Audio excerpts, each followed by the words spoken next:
সঙ্গ এবং পরিবেশটা মানুষকে অনেক বেশি প্রভাবিত করে। আপনি চাইলেও গুনাহ থেকে বাঁচতে পারবেন না যদি পরিবেশ আপনার জন্য প্রতিকূল হয়।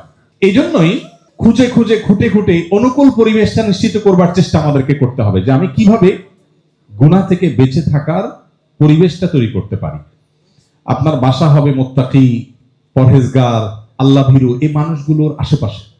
আপনার ফ্যামিলির সাথে সম্পর্ক হবে ওইরকম ফ্যামিলির যারা তাকওয়াতে অনেক আপার ক্লাসে আছে, যারা আপনার চাইতে অনেক উপরে দিনের দিক থেকে, সেই ফ্যামিলির সাথে আপনার ফ্যামিলি উঠে বসা হবে। আপনার বাচ্চাদের বন্ধু হবে ওই বাচ্চারা যে বাচ্চাদের মধ্যে কোনো বাজে অভ্যাস নেই, যে বাচ্চারা খুবই ভদ্র, যে বাচ্চারা আল্লাহকে চিনে, যে বাচ্চারা আখিরাতকে বুঝেছে।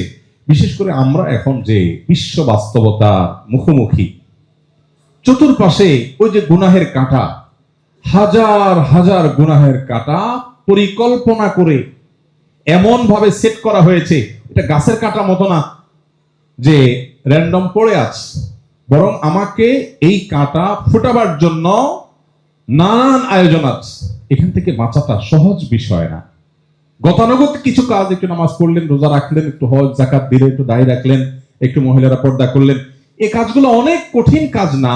তুলনামূলকভাবে পরিপূর্ণভাবে তাকওয়ার উপরে ওঠা যত কঠিন কাজ, এটার জন্য পরিবেশ যত সহায়ক, অন্য কোনো বিষয় এত সহায়ক না।